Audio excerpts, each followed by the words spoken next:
how to build muscle, how to set up your workouts and everything surrounding really just getting that lean muscle tissue. Before we jump into exactly what to do, quick disclaimer. Everything that I'm about to tell you is assuming that you have all the other factors figured out. So what I'm going to be talking about mostly is the workouts, the sets, the reps, and all the X's and O's. But if you are not getting that 7 to 9 hours of sleep, if you're stressed beyond belief, if you do not get about half your body weight in ounces of water, if you do not eat mostly quality foods, then you just haven't earned the right to apply this stuff. Just go to the gym. Don't take it like super serious, because none of this stuff is really going to provide any gigantic benefit if those boxes are not checked. So if that's you, get to the gym 3-4 times a week. Make sure that you're lifting like enough so you feel like your muscles are a little sore for like a day, 2 days max, and work on those big four. Again, sleeping 7 to 9, reducing stress as best that you can. We all have stressful lives. Just do your best with whatever you're working with. Water, make sure you get about half your body weight in ounces, and mostly whole foods. Those are the foods that are on the outside of the grocery store, like on the outside perimeter. So like the fruits, the veggies, the lean meats, the fish, that stuff. But yeah, so let's assume that we've got all that taken care of. When we're talking about building muscle, there's 3 things that we want to focus on, and these are straight from one of the OGs in the muscle building space, Brad Schoenfeld. Highly suggest checking his stuff out. He's got tons of articles out there, but he boils it down into 3 things, which is mechanical tension, muscle damage, and metabolic stress. Now, mechanical tension is basically, are you using enough weight? Muscle damage is, are you using enough weight and doing enough repetitions to cause damage to the muscle, which will then make you have to repair it and bring it and fix those micro tears, which results in a bigger muscle. Metabolic stress, which is the intensity at which you're doing, like, is it challenging your body in a cardiovascular way? Are you getting a pump? Stuff like that also contributes to things like sarcoplasmic hypertrophy, which is, I'm not going to get too into it, but that's basically the things that we want to worry about. Now, assuming that you have enough weight. So when it comes to weight, we want to aim for a weight that is an RPE 8 or 2 reps in reserve. What that means is, let's say that you're doing an exercise for 8 repetitions. You want to find a weight that allows you to do 10 if you were to go to your absolute max. Like, there is no physical way you could do an 11th rep.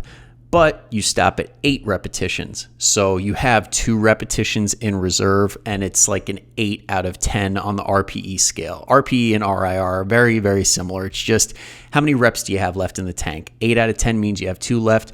2 reps in reserve means you have 2 reps left. So if you hear those things interchangeably from myself or others, now you know.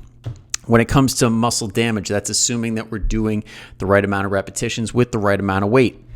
So again, you want to, like, when it comes to rep ranges, you don't want to go super duper high and you don't want to go super duper low. So moderate range, like somewhere in the ballpark of like 6 to 10 or 6 to 15 repetitions is ideal. Now, for the bigger muscle groups, I prefer going towards the lower end. So sticking to like 6 to 8 repetitions, or if it's like single leg stuff, I like 6 or 8 repetitions overall. So if it's like 3 or 4 per leg or per arm, so you get where I'm going with that. Sometimes you could do that. But that all being said, if the weight is heavy enough, if we're still sticking to that RIR, the RPE, you can build muscle, and you will build muscle at really low rep ranges, like 1, 2, or 3 repetitions, like bodybuilder style. They're pretty muscular. And also on the other end, like if you're doing 20, 30, 40 repetitions, like some bodybuilder protocols have out there, and you are pushing it so that you can only get 52 reps, but you stop at 50, which is really freaking hard to do, and it's really hard to gauge. But let's say in a perfect world you manage that, that will build muscle. And especially if you're a beginner, because beginners only need like 30 to 50% of their 1 rep max for however many repetitions to actually improve muscle. So if you're a beginner, and by beginner, I mean like probably within like that first year and a half of training, regardless of what your actual age is, if you're just starting working out, you can make incredible muscle gains in that first year and a half, doing very, very little. So what I'm about to say is more for the intermediates. If you're a beginner, just get in there, do stuff pain-free, make sure that it is quote unquote heavy, and you're going to get incredible benefits. Don't overthink it. Just get there, stay consistent. But to the intermediates, and then, yeah, let's see, we did all that. Good. Now on to the sets. So when it comes to sets, we're talking about effective sets, and that means those sets that you're sticking to that RPE. So warm-up sets would not count in this. Or when you're doing a working set and you finish and you're like, damn, that wasn't heavy enough, that doesn't count here. So assuming that you're getting that 2 reps in reserve, RPE 8, you're getting that heavy enough weight, you want to get around the ballpark of 10 sets per muscle group per week. And that's according to Mike Israetel, another very, very knowledgeable guy, very, very in-depth knowledge on the art of muscle building. And he, for good reason, the guy is absolutely jacked, and his training partners are absolutely jacked, and like they live what they preach. And if you want, I'll put in the show notes, I'll put an article that sums a lot of what I'm talking about up. He also has scientific principles of hypertrophy training. And for those of you that don't know, hypertrophy is just nerd talk for muscle building, but definitely worth checking out if you want a lot more in-depth knowledge. What I'm giving you is surface level. So if the urge strikes you, I highly suggest checking those 2 out. So about 10 sets per week, and that would put you at what would be considered minimum effective volume. Now, when I say 10 sets, that doesn't mean that you do 10 sets until the end of time. The idea is that when you train, your body's going to adapt. It's going to get stronger. It's going to get more conditioned. It's going to get more resilient. And then the goal is to add sets over time until you hit what's called maximum recoverable volume, which is like the very peak of what you can handle without getting negative side effects or hitting a plateau. Now, for some people, that could be like 11 sets a week. For other people, that could be 20, 25 sets per week. But 20 is usually like the upper end. But it really, again, the maximal recoverable volume will depend on your big 4. Are you sleeping enough? Are you eating the right foods? Are you hydrated? Because that plays a role in recovery. So if your recovery is absolute shit, your minimal effective volume and your maximal recoverable volume are going to be very, very close. And if you recover like an absolute champ, you treat yourself like an athlete, then you can handle maximal recoverable volumes of athletes like bodybuilders, like powerlifters, CrossFitters, because they take recovery as a job. Like that is a very serious deal to them. So you just got to play around with it. Start with 10 and just see where you go from there. Now, when it comes to how many per workout, that you can play around with. But again, that's going to be somewhere in the ballpark of like 3 to 6 sets per muscle group per workout. And I'll get into a little bit of how to implement that later. Another thing to consider is compound versus isometric exercises. When you're doing bench press, for example, your triceps are going to get a lot of work during that. So if you're thinking, oh, I got to get 6 sets of tricep extensions at the end of the workout, no, you've already hit that muscle group a few times. Now, this is not an exact science. We're kind of just doing the best with the knowledge that we have. So what I like to do is count those compound movements for the smaller muscle groups. So say that like bench press again, I would count that towards chest. But when it comes to shoulders and triceps, I'll count that like half a set. So instead of having to do 6 tricep exercises or tricep sets at the end, you only have to do 3. So if you see why, like across the board, like during a workout, it's like 3 sets for everything, that could be why. And then another thing to do, like when it comes to adjusting sets and all that. Another big thing is changing it up, whether that be repetition range or exercise variation. And that's really going to come down to how your body is responding. Again, it all circles back to the recovery, because the recovery is going to drive the results. And then when you stop seeing results, that's when you change it up. So if you see this BS about, oh, you got to confuse the muscle, you got to shock the body, don't listen to that person anymore. You can guarantee that they're not keeping up with anything as far as the new improvements and the new knowledge that we're learning. And they're just stuck in the 80s, because the whole concept of muscle confusion, shocking the body, is at this point just dumb. And if you train people under that, it's negligible and harmful. Especially if you have the type of person that pushes a pedal to the metal 24/7, because that can cause a lot of issues if you're just doing tons of different stuff, going hard all the time and just like never resting and all that. But before I get off on a tangent, that is pretty much what it is. You don't have to change things up, and you're better off keeping things consistent with the same repetitions, same exercises, until you stop seeing the benefits. And now let's talk about how you can implement it for yourself. I usually stick to 3 different ways of programming for my own clients, for myself. One of the easiest ones is a 3-day full body. Just with that, I would say mostly compound exercises, because you're going to get the most bang for your buck as far as time is concerned, especially if you're squeezing it into 3 days. And for example, like let's take the like bench press again, for example. You'll do bench every single day. So 3 times a week, 3 to 6 sets. I would start on the first day doing 4 and then 3 and 3. So that way you'd equal the 10, and you'd be fresh, because a lot of people start their workouts on Monday. So if you're going Monday, Wednesday, Friday, you get 2 days, Saturday, Sunday, to rest up, and then you can handle that extra set on the first day. And then do that with all the other stuff too. So you could do like bench press for your first exercise, and then squats, and then pull downs or chin ups, and then like a deadlift, and that hit every single muscle in your body, doing 4 sets of those, and then 3 on the second day, 3 on the next. That's an easy way to knock out all of them. Another one is a 4-day upper lower split. So let's say Monday, Tuesday or Monday is upper, Tuesday is lower. Wednesday is a rest day, Thursday is upper, Friday is lower. God, that was more mentally challenging than I thought it would be. So you get the concept here. 2 days for your upper body, 2 days for your lower body.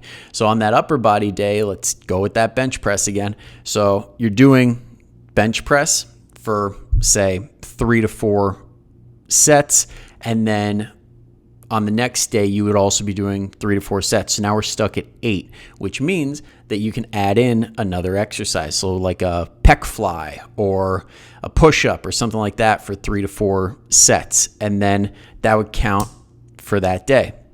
And then let's take lower body. So we'll say squats, same exact concept. Sorry guys, my my dishes are all done. So if you hear a beep, I apologize.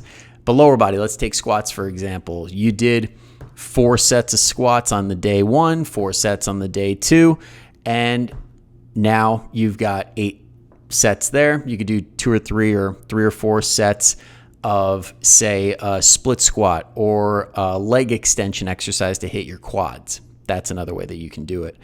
And then we also have option 3, which is a 6-day push-pull legs. So pushing is all of those muscle groups that are involved in pressing, so like bench pressing. So you could think of it that way. It's a real simple way to conceptualize the whole thing. It's pretty much your chest, your triceps, and your shoulders. Now, your shoulder is a complex joint. It is involved in a lot of different stuff, but for the purposes of breaking it up between pushing and pulling, we'll say the front and the middle of your shoulder are the push, and then the back and the middle of your shoulder are pull, depending on what you're doing for the middle of your shoulder. Sorry, I'm trying to keep this concise because I can go off on a tangent. I just don't want to confuse anybody. So we're in the push day. So this is assuming this is 6 days. So you got 2 for push, 2 for pull, 2 for legs. On that push day, same concept. You do 3 or 4 of bench press on both days, and then you do 3 or 4 of a push-up, a pec fly, or something like that. And then you would, with the accessory movements, you would do like, say, lateral raises or front raises or overhead press, and then you do some triceps. And keeping those to 3 to 4 sets usually is plenty. And then same for pull and legs. You really can't go wrong just sticking with 3 to 4 sets. And if you're in that position where you're at like 9 sets, it's not the end of the world. I mean, 10 versus 9 sets, especially if you're just applying this concept for the first time, it's really not a big deal. So to make it simple, just do 3 or 4 sets with whatever you choose, whether that be the 3-day full body, the 4-day upper lower, or the 6-day push pull legs. Now, some of you hearing this are probably thinking, what about body part splits? Why don't I just hammer it all in one day? Well, when it comes to the body part splits, that is straight from the bodybuilding community, because the thought being, if I just completely obliterate this muscle group, it'll be forced to grow, right? Well, turns out that on the scale of good, better, best, that's good. Like, it's good enough to get a little bit of benefit from, but when you do that approach, if you truly push it to the absolute max where you need to see some benefit, you're going to be completely trashed and drained, and that you're going to be sore with that muscle group all week. And notice, soreness was not a factor in any of this. Soreness is not an indication that you're building muscle. It just isn't. Is it a byproduct of hard work? Absolutely. But it's also a byproduct of novelty. So if you're just doing new stuff all the time, then you're getting sore for absolutely no benefit. But back to muscle building, or the muscle part split. Let's say you decided to do all 10 sets on Monday. That first exercise where you do 3 or 4 sets and you're sticking to that RPE 8, that 2 reps in reserve, that's going to be enough to get you the benefit. But now you do your next one and it's like, okay, so now you're getting about the same benefit. And then you get onto that third exercise, or you get into these 4th or 5th sets of these other ones. And these are what we call garbage sets. They're pretty much sets that you're doing with less weight than you would have been with the other options, the 3, 4, 6-day options, because now you're tired, you're trashed, and you're just doing what you can instead of doing the best you're capable of. And that's the key is, yes, in certain situations when you do the muscle part split, it can be beneficial. You can build muscle, but let's not get it twisted. It's nowhere near best practice. It just isn't. And your chances of getting very, very sore, getting possibly injured, and feeling like shit in the process are way higher with the muscle part split as opposed to the full body, the upper lower, or the push pull legs. It's kind of like, the way I like to describe it is kind of like medicine. Now, my girlfriend will rip my head off for trying to make a comparison to medicine, but this holds true. When you have some of these older medications, do they do the job? Yes, but do they affect other tissues, other organs, other systems, and have what are called side effects? Yes, but as we get more sophisticated, as we get better at formulating, now we can get these medications that have less side effects, better results. And that's kind of what I'm talking about here is, if you want the old school way with way more side effects, that's fine. It's your prerogative. Go for it. But if you want the better solution, if you want the best practice, and you want the best, most direct way to get to your goal of building lean muscle, break it up. Do the 3, 4, or the 6-day. And last thing I'll say is, how the hell do you know you're building muscle? Like, how do you know that you're doing what you need to be doing? Well, I got 3 things for you that are pretty good indicators. One is that the weights that you're using that were hard on the first week are now getting easier week 2, week 3, week 4, week 5. And I mean, if you're following what I said earlier about sticking with the same reps and the same exercises until you stop seeing results, this can be 12, 16 weeks down the road. And you could be insanely strong by that time compared to your week 1. Next is just straight up stronger. So like the weights are going up. So the first one was assuming that you just use the exact same weight all the time and you get attached to it, which I don't recommend doing. But if you are using the same weights, say you're at home or your gym doesn't have anything that goes up in weight, if you can do that weight and it's super hard on week 1 and it's really easy on week like 6 or 7, that's a good sign you're building muscle. Now, let's say you can add weight and you have been and you're going like 2.5, 5 pounds up every single week. That's a really good sign that you're building muscle. And last but not least is measurements. So if you take a tape measure and you go, like, say you're trying to build your arms, like make a muscle as hard as you can and then wrap it around and measure that way. Like the old school, that's the one thing I will say, the bodybuilders got that one good, is like flexing hard and then putting the tape measure around. Or say you're trying to like grow your booty, like put the band around the midline of the butt and in front of the pelvis. And then you can measure it that way. And assuming that you're not eating like a total, I don't want to be mean, but assuming that we're not eating everything, we're not doing the seafood diet, which is I see food and I eat it. Like assuming that's not happening, most of that's probably going to be muscle. And if you're getting enough protein at every single meal, you're almost guaranteed that it's muscle.